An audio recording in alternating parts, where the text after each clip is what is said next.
Welcome back to the No Big Deal podcast with Jack Fox and Jack Nico. And we are really excited this week to have on Jake Jeffries. Now, Jake started his sales career at 12 years old, cutting people's lawns, gardens for $5. He then found his way into SaaS, and in 2017, he's been an AE ever since, working at companies like Branch, Multiverse, and now MEDDICC with Andy White. And if you haven't read the book, I would strongly recommend. But today we're going to be talking about Jake, who sold the largest deal in EMEA at Branch at his time there. And he later that year finished #1 globally. Jake, thanks so much for joining us. Thanks, Jack. Excited to be here. It's awesome. Well, excited to have you. Cheers for joining us, Jake. Jake, is there anything you'd add to that? Anything that we've missed? Anything that's important to you? If you were writing your bio or any tombstone? Important to me, no, but I'll tell the end of the story of what happened when I was 12 years old mowing lawns. And so I'm trying to make some money to buy a paintball gun. I'm like really trying to rebel against my parents at this time and really get into it. And so I really want this like $800 paintball gun, come up with this plan to mow lawns. I'm going to borrow my parents' lawnmower, push it around the street, go door to door and start asking people to mow their lawns. I asked the first couple of houses if they would mow the lawn for $5. Eventually someone goes, $5, kid, like it's so hot. This is Phoenix, Arizona in the summer. It's like 40 degrees Celsius, 115 degrees Fahrenheit. Like, oh, we'll give you $20. That's so sweet. They gave me some water, like pat on the back, made me feel really good. And I kind of realized like big pain, big deal at that moment, maybe even intuitively. The unfortunate end to that story is the next door that I knocked on, literally the next door. I'm like, hey, I'll mow your lawn. I know it's really hot. I'll mow your lawn for $20. And they went, fuck off, kid, and shut the door in my face. So I don't know if that's much of a bio, but that was definitely an experience. My first kind of getting my teeth cut in sales. God, I would never have done anything like that when I was younger. Paintball gun, yes. Ask my parents for the money first, yes. Too much FIFA for you, Jack. Say again? Too much FIFA. Yeah, exactly. Us. So yeah. Anyway, Jake, one question that we always like to start off with, right, is we're gonna get into the weeds of how you closed the deal, all the magic that happened, all the things that you did great, blah, blah, blah. But what we want to know is like, what did this deal mean for you? Perhaps like after it was closed, in your career, in your personal life, what did it do for you? Yeah, it's a great question because I think this, and the reason I chose this deal is because it was such a critical turning point in my career as a salesperson. And the first 4 or so years of my career didn't really have a strong sense of methodology, didn't really have any kind of data-driven approach. Fast forward to where we're at in this story, I've moved across from America to the UK. I'm working for Andy White, who's leading MEDDICC now. I'm currently working with. He introduces me to MEDDICC, to the sales playbook, the John McMahon world of sales, and I started to really realize that there was a lot more science to the input that you could start to study when it comes to the data. And so for this deal was the culmination of me analyzing where we could fit into our best accounts, going out and executing really excellently across MEDDICC, influencing the decision criteria, getting to really senior level economic buyers with big pains and big metrics. And so this deal was the first deal that I closed that I think is the first of many for me, which is now kind of the only way that I operate. Call my shot ahead of time, focus on 3 to 4 major deals, major accounts. I really feel confident in delivering those when I know that I have strong pain, strong champion connection with the economic buyer, et cetera.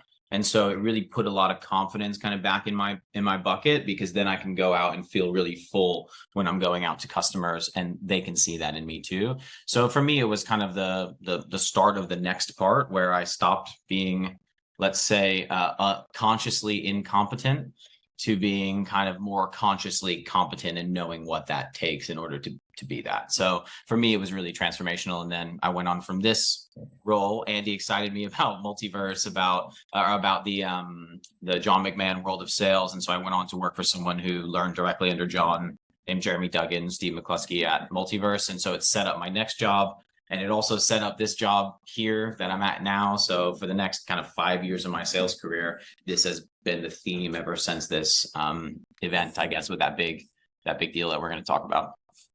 So would it be fair to say that you kind of look for, when you're looking for an opportunity for a new job, you look for a place where you can go and build strong business cases?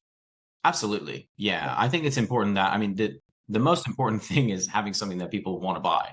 Having something that it really means something to them, and that's really going to drive value for them. And that means you have to know what pain you solve. It has to be unique enough so that you can do it in a way that's different, in a way that you can influence the unique decision criteria, in a way that, you know, you enjoy talking about.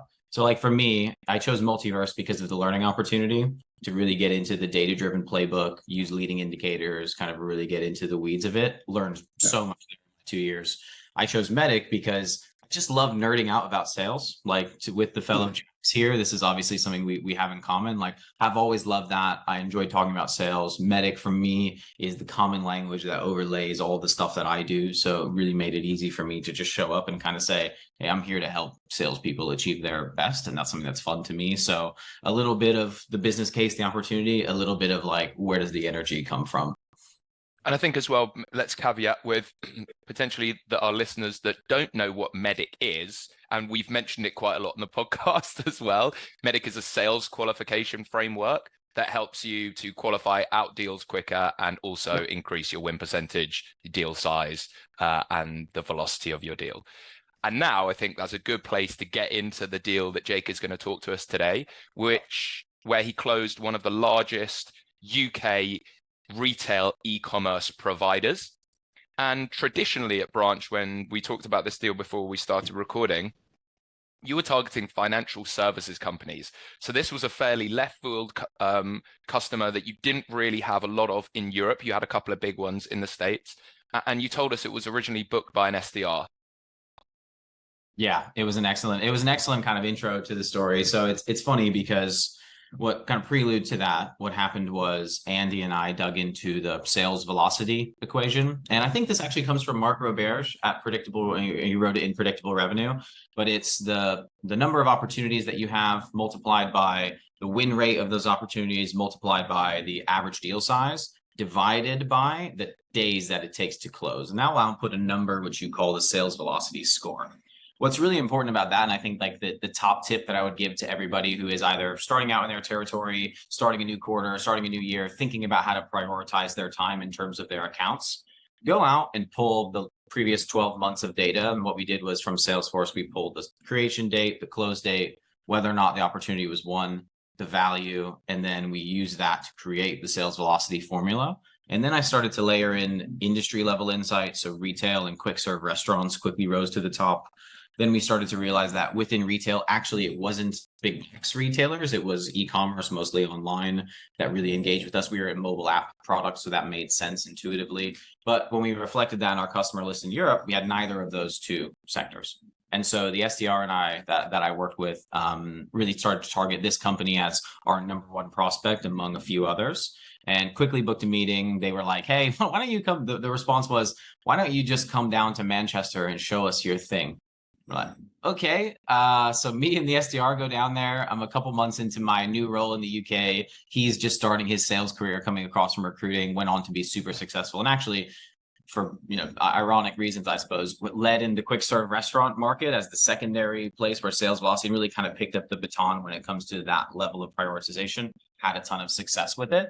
And we go up to Manchester and do our first in-person presentation. They're in this like old, disgusting building in the northern quarter. It was like really, really jagged. It was really, really interesting first meeting because I think what we didn't realize was how much power we had in that room at the time. And by now looking backwards and using MEDDICC as a kind of qualification frame, we know that we were dealing with an abnormally senior level champion, someone who's the group director. They had maybe 1,000+ people in their reporting line. Why were they interested then, Jake? Just to interject. Yeah, they were interested specifically. And I think what we found was what we could do as a mobile marketing provider was it kind of summarized by user experience and like data and attribution. So what we didn't realize, and we had landed heavily on the kind of data and attribution side, but what we provided to this person from an e-commerce perspective was the ability for their customer to transact in the app every time they. So that means their value per individual, which is the only thing this individual cares about, goes up by 2 to 3x because the app shoppers of this brand are worth significantly more than the web-based shoppers. And so we started to realize that just by simply looking at those two differences, if app users go to the app, you make £10. If they go to the web, you make £2. we could do the math really quickly to say they did the math in their head to say we'd be reflecting a lot of our traffic in the right direction. So this was something that I don't think we fully understood at the time, to be honest. I think they were interested because we did a lot of personalized outreach with some screenshots and some flows of their user experience. Because of the prioritization activities, we were able to really go heavily into reaching out to them. So I think that was also a byproduct of it being a very high priority for us. And so those things come together in the first meeting.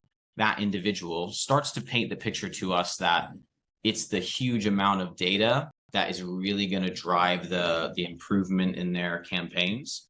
And so in those first couple of meetings, we were really leaning on kind of our user experience, really leaning on kind of the flashy and fluffy side of what we can do without asking the critical questions of how actually are you going to monetize this capability? What would you look at from a success metrics criteria and from a kind of implication of the pain criteria? So like, how actually are you going to decide whether or not this is worth it?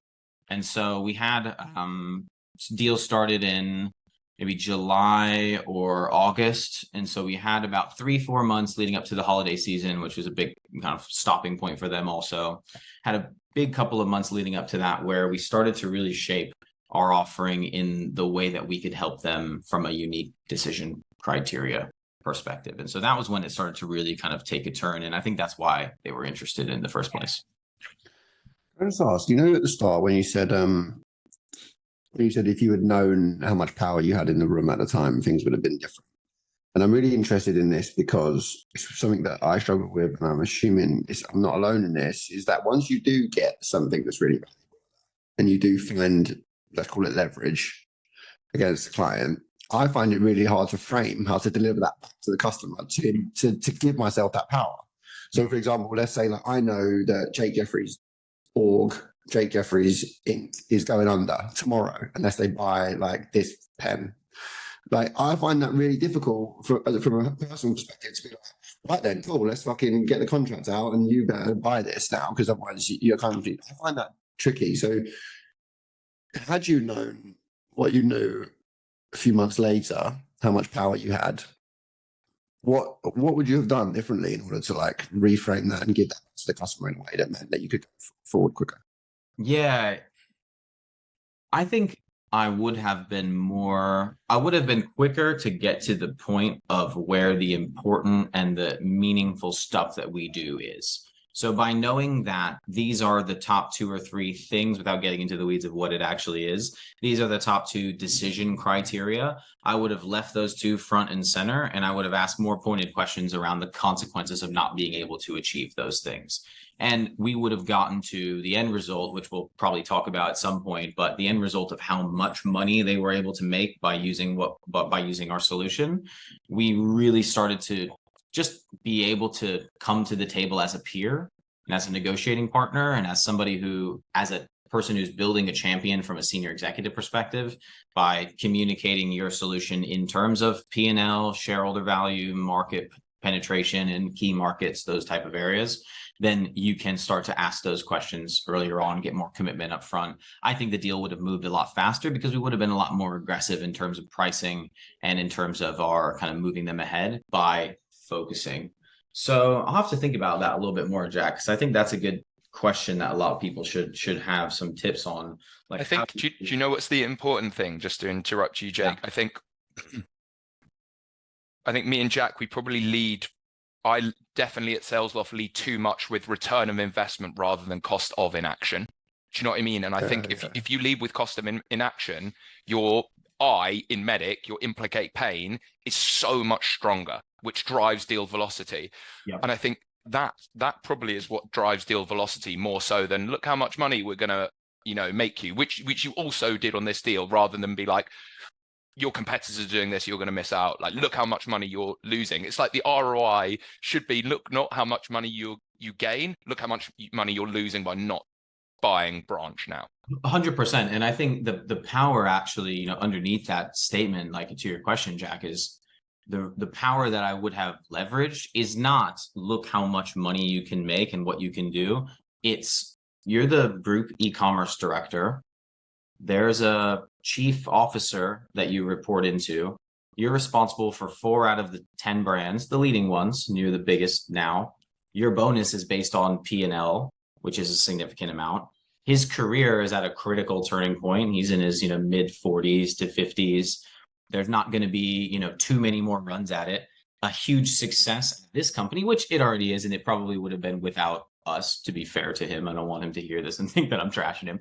But I think that if you get into like what we offered him, it was a way to measure the success of what the e-commerce team was doing so that he could report it to the rest of the business. And that was really powerful for our champion, because that means he can get in front of the CEO. It's a family run business. So there's a very interesting dynamic amongst the ownership group. And to be in the inner circle of the family, you have to perform really well. And this gave him, from a personal win perspective, the power that he needed for that. And that's what drove him to rally the group marketing director, the finance director, the other executives, get the deal done in the end. So I think that's the power I would have focused more on, like if I had known it in hindsight.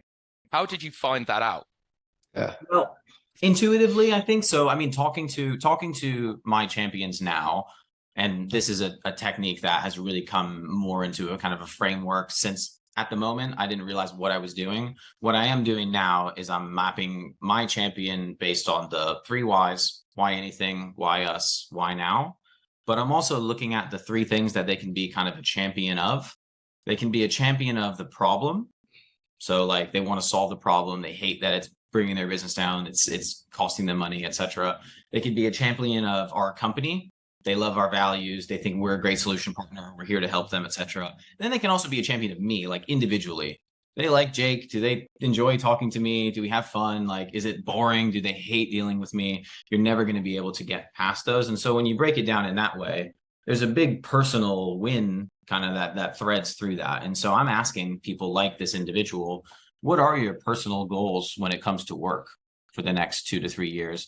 And that little question, I think, is one of the most powerful early questions that you can ask, because by knowing that, if I'm, if I want to become a CRO, a sales leader, if you're going to pitch me something that helps me level up my skill set or raises my profile in a way that will help me lead there, then that's going to be something that's more appealing to me than something that's just going to make me the same amount of money or do the same kind of the features and bells. And their personal win in this case was they wanted more FaceTime with their C-suite.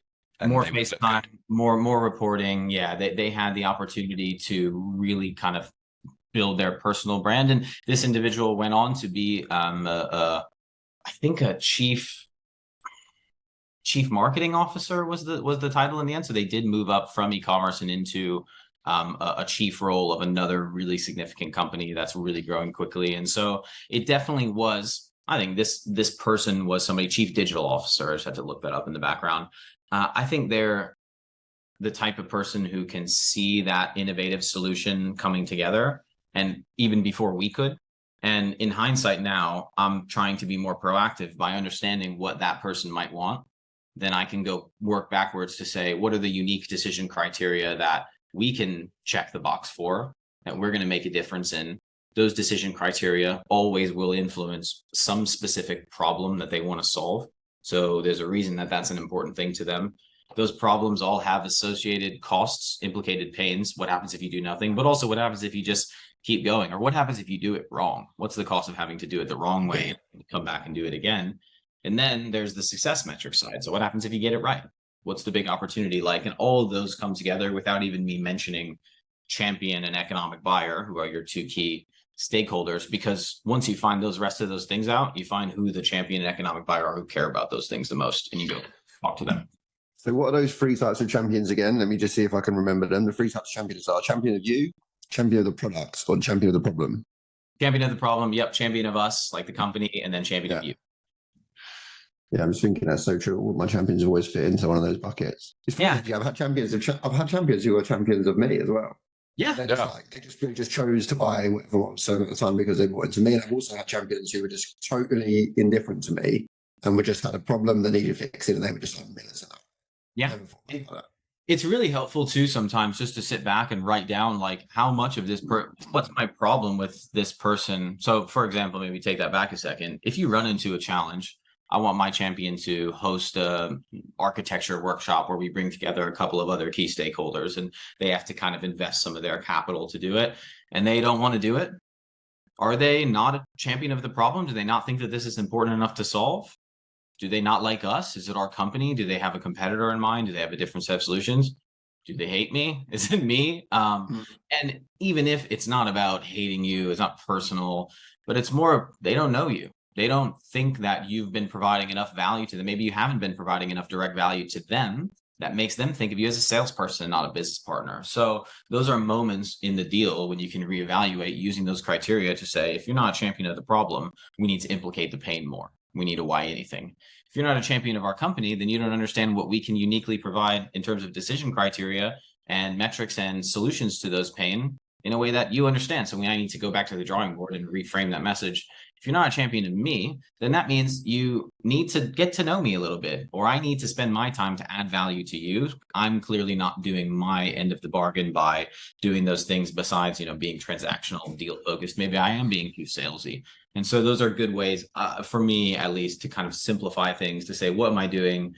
What do I need to prioritize? And then I have this problem where I try to decide, if I have to decide what I'm doing every day, like before the day starts, like in the morning, I'm just so lost when it comes to working through every day. My operating rhythm has to be really clean. So I use those checkpoints to say, okay, well, tomorrow, what am I going to do? I'm going to make Jack a better champion of the problem by thinking about what the implications of my, security architecture solution are going to have on his role as a chief information security officer. And I'm going to share him an interesting podcast that I found a snippet of that I thought he might like because it's from another guy who's from the UK. Something simple like that, and you can go back and really just start to make a prioritized list of actions based on where you're achieving the qualification criteria, in this case for champion, but it's also true for all the rest of the letters. Just thinking about how much sales careers change when we slow down and deal with less deals and are able to focus on things like that. Like when you're able to stop and think, like, what's the nuance here that I need to change? What energy do I need to shift at company XYZ today? Instead of being like, I need to get this out, I need to get that out, I need to get this bit of admin done, because that's when you're just like, you're not doing any good selling. You're just taking.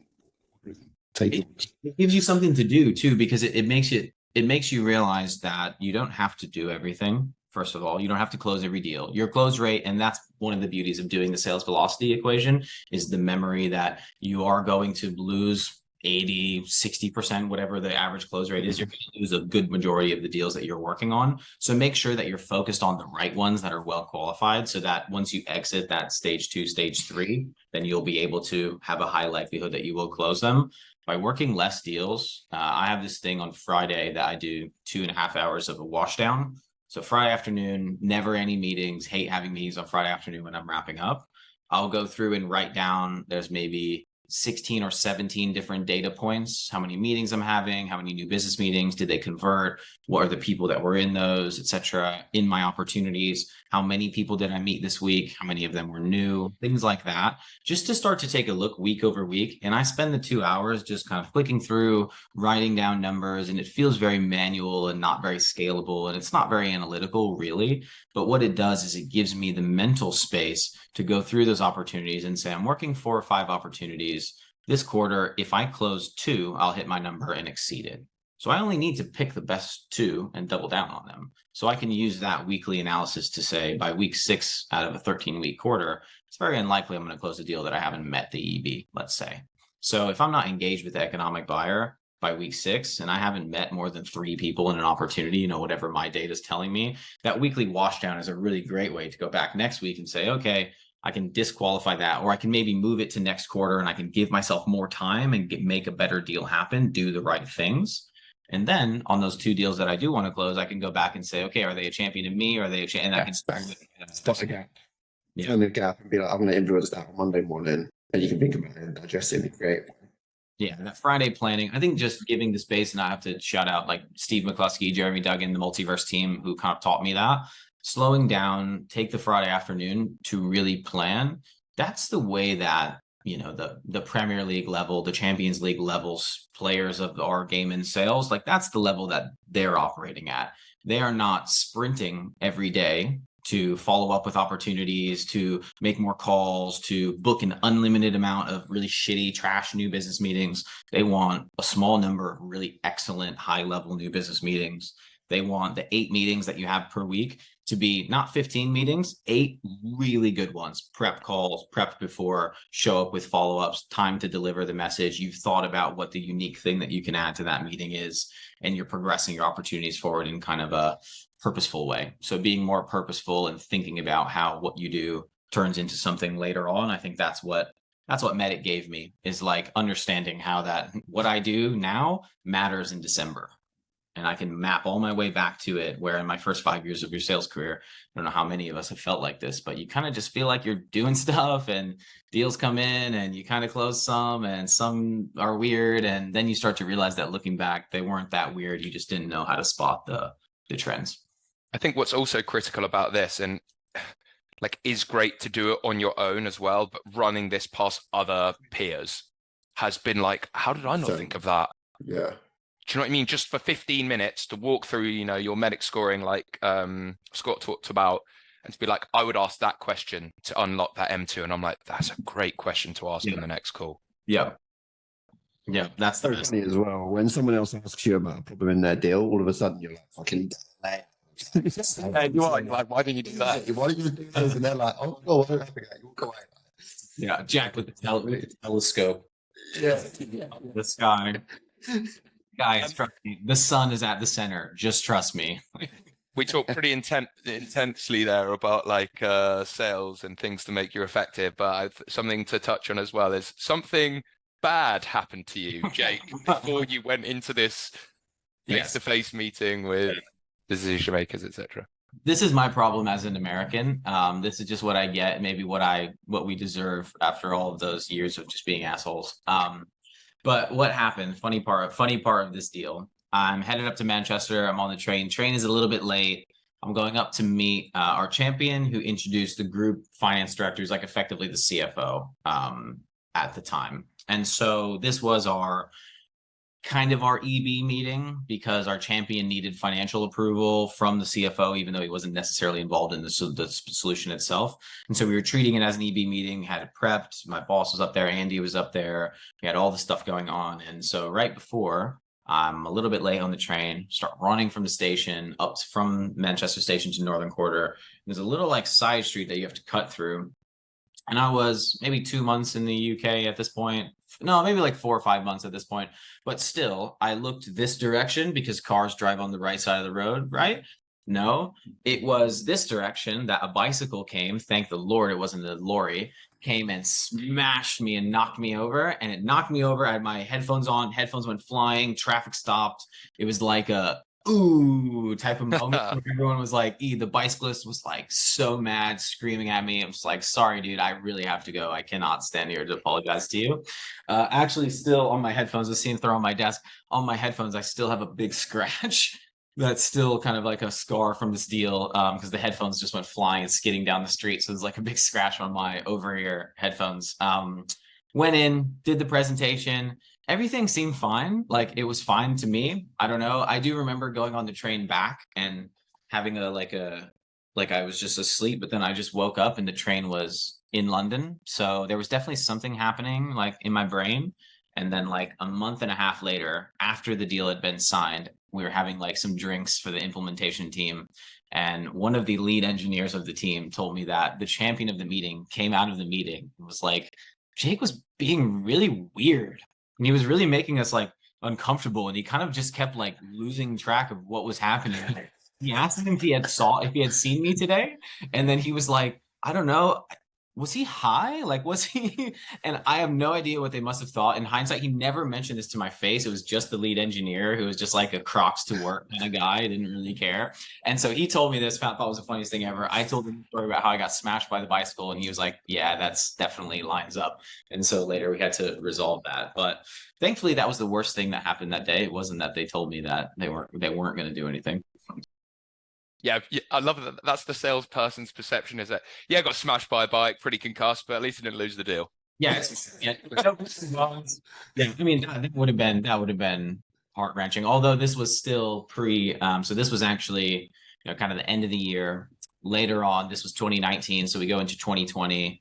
And so big turning point of this deal was when COVID came around, and every company, as they did, freaked out and thought there's no way we're going to continue operating. We're going to lay off half of our staff. No one's going to spend any money.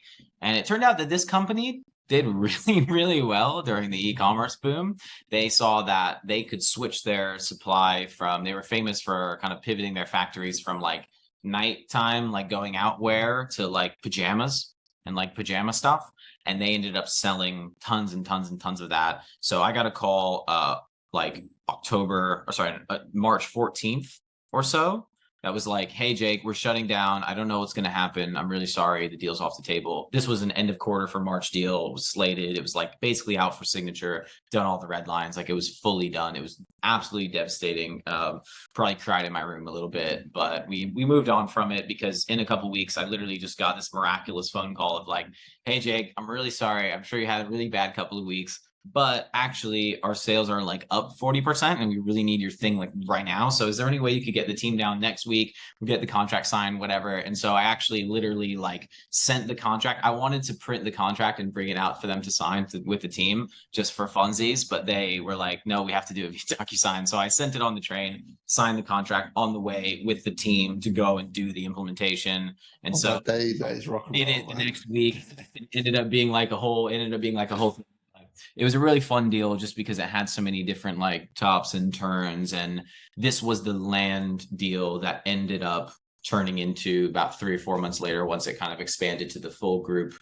This was like the landing of the pilot, I guess you could say, that led to the biggest deal that we had closed in Europe up until I think pretty recently. The SDR who I used to work with actually beat my record, which I really love. But that took him a while, so I still feel good about that. And yeah, it was good because I think it just kind of redefined what, I mean, as a region, I saw how, if you bring in a big deal as a salesperson, you're supporting the people around you, like the people around you who helped me so much throughout the process, sales engineers, marketing, leadership, etc. But you're really, you take a lot of the credit, you see yourself in the spotlight a lot, but actually what you're doing is helping to push the company forward. And so we were a 20-person team in Europe. We closed this landmark customer. I turned around and started just kind of copy pasting the same deal with other e-commerce companies. Do you want to follow the example of the best person in the best company in your region, seeing, results up to, and the final metric that we landed on for this customer was about 340,000 pounds per hour that they were running campaigns with our solution in increased revenue. So from a profit perspective, it was in the kind of 70 to 80,000 pounds per hour of additional profit just running these campaigns by paying us, what they did. And so it turned out to be really ROI positive for them. And we could turn that result around and kind of make it the blueprint for our region going forward. And I think that whole story, starting with just genuinely looking at sales velocity to see which was the best and where we should focus our time, all the way up to, we know the unique decision criteria, how we can engage with the right champions with strongly implicated pain in this kind of regional space, and then go out and do that, 4 or 5 more times. It just turned out to be a really great formula for success. And that's kind of what I was always after, is what is the best path to success? What is the way that you can kind of create a scalable and repeatable process so that you can deliver big revenue numbers? You're incredibly competent, and this is something that we all talked about together off air, and me and Jack talk about a lot, the domino effect and gaining momentum within one region. What I'd love to understand though, Jake, is like, what in hindsight, when you looked at this deal, did you think, I did that really well? The thing that went the best for us is, so taking apart, removing the kind of choosing the prioritization, because I think that was the thing, that was the number one tip that I took with me that I still use to this day, is using sales velocity for prioritization. The thing that we executed really well on was influencing the decision criteria. And so for anybody who doesn't know MEDDICC, or maybe you do and you're interested, maybe I'll just take this moment to say, if you've listened to this far in the podcast and you email me, I love breaking rules. If you email me, I will give you, don't tell Andy, free access to the MEDDICC Masterclass so you can check it out. We have great training on how to do this specifically. So if you listen to this part of the podcast, I'm never going to mention this to Andy, and I hope he doesn't listen to it. But if you email me, I will do it, and I will not tell anyone, and you can have free access to the course and just check it out, because it's been so transformational for how I do what I do in influencing decision criteria to win deals. That's what we did really well. We knew that the competitors who we were up against didn't have the ability to route the user experience and to analyze the data at the same time. So a solution that did those two things, because both of those were critically important to the kind of outcome that we wanted to drive, increasing conversion rates and using data to fill the kind of automated ad campaigns, we had no competition. And so by getting our champion to see that that was something that he really needed because he had a problem routing people to the right place and getting data to support those ad models, that getting everyone on side of just those two things together meant that we were definitely going to win the deal. We couldn't not win the deal. They were going to do, choose us or choose nothing. And it meant that we had a really clear framework to drive metrics, implicate the pain, show them ultimately why we are the right solution for that. So that was the thing that I think we did really well. And I would encourage all salespeople listening to this to think about your different decision criteria. What does your solution do compared to your competitors or do nothing, that you know for sure that if the customer has these 2-3 things on the top of their tender list, you are going to win that deal, and work backwards from there. How can you get them on side with just those two things instead of the table stakes stuff, things that everyone can do, instead of things that are cool and flashy, maybe they don't care about?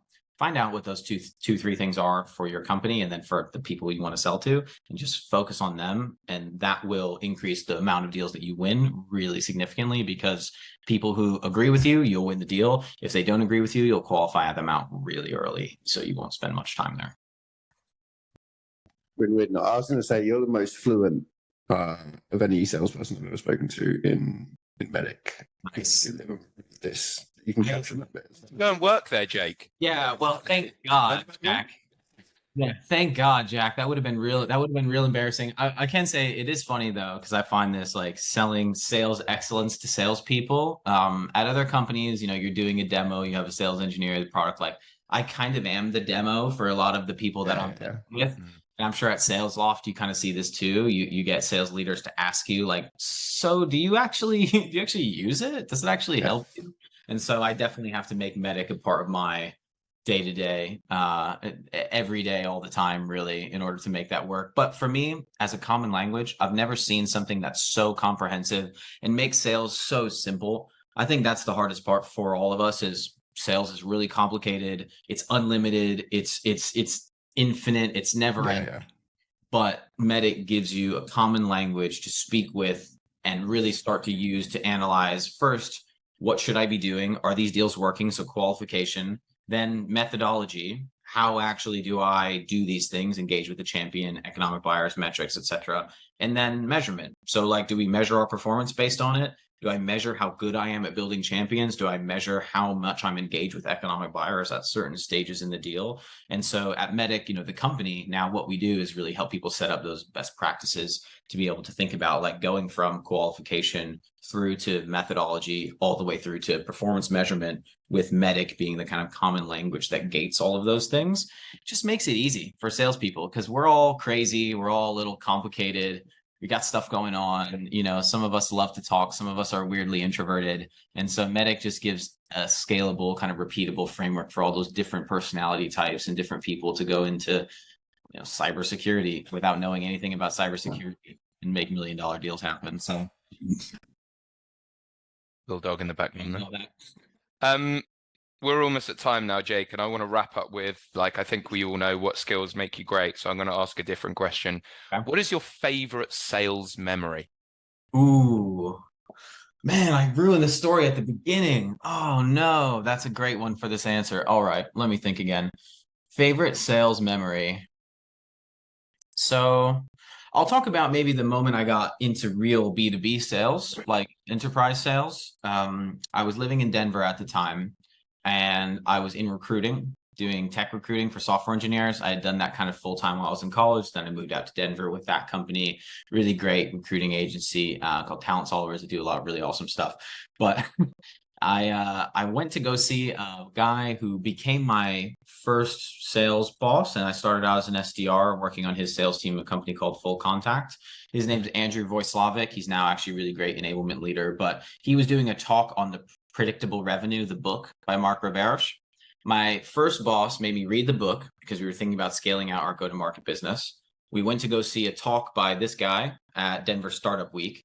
Went up, shook hands with him, talked to him for a little bit, realized that he kind of opened my mind up to the art and science of selling. He was from Miller Hyman background, so he knew like economic buyer, the blue sheets. I don't know if you've heard all of that kind of old school methodology stuff, but he introduced me to how big the world was when it comes to selling. And so I met him maybe 2 or 3 more times in Denver. And then shortly after realized that like recruiting was just not something that I could stick with long term. And so I got into sales as a result of just reading that book and showing up to that talk. Who knows? I could have been in recruiting, probably would have been burned out of recruiting by now, but it was definitely a memory that like for me, it was the first introduction to like, oh, selling can be a real long-term career. And this is something that, you know, despite it being probably the most popular profession in the world by numbers, is the least talked about in university or as a track for, you know, individuals. So that was one of my favorite memories from that, despite, you know, a couple of other things. That is actually such a good like conclusion, isn't it? At no point at anyone at school, when they give you career advice, a university goes, why don't you just go with the biggest, you know, the popular career in the entire world, which is sales? Would you like training on that? It's like a hushed, it's like a dirty. Yeah, Weird, isn't it? And everybody kind of goes through it via something like recruiting or door to door, or like a grad job that they got while they were like looking for work, and you're like, oh yeah, here I am 10 minutes later still looking for work. Sorry, 10 years later still looking for work, and you're like 10 years deep in sales. So. 100%. Yeah, 100%. It's like I have an aspiration to someday kind of start a program that will help people who have no kind of like university background, people who come from underprivileged place, to be able to just start their career in sales. To me, it blows my mind that you can be in a situation where, you know, at under 30 years old, few years of experience, less than 10 years of experience, you can make 300 to 500,000 to up to £1 million if you find the right comp plan. Realistically, 100 to 200,000 pounds, which absolutely everybody would be happy with. You can do that with no experience. You can do that with no college degree. You can do that with hardly any skills. You just have to understand have to understand these basic points. I can teach a robot how to use MEDDICC, and we're planning to teach a robot AI how to use MEDDICC so that we can help our salespeople do these things. But it's going to be able to give, I guess, that background for, you know, it's my aspiration to be able to give people who don't have access to the university system, or maybe don't think it's for them, to realize how easy it is to get a career in sales and to start up. And so I'm hoping that, you know, our masterclass starts to take that form at some point too, kind of a sales academy offering or something that will help people, because I think it's so underrated as a career path when you start to stack up your other options in terms of earning potential and lifestyle. It's fantastic. I mean, I love it. So, oh my God, honestly, you're speaking to me 7 years ago. Like I bumped into Jack at a conference when I was 27, and I didn't have a clue what sales was. I didn't know. I was like, what the hell? And then now 4 years later, whatever, I love it. I'm obsessed. Like I didn't know it was a thing, and now I'm just like, I love it. A sales podcast, mate. Well, thanks so much for joining us, Jake. That was amazing.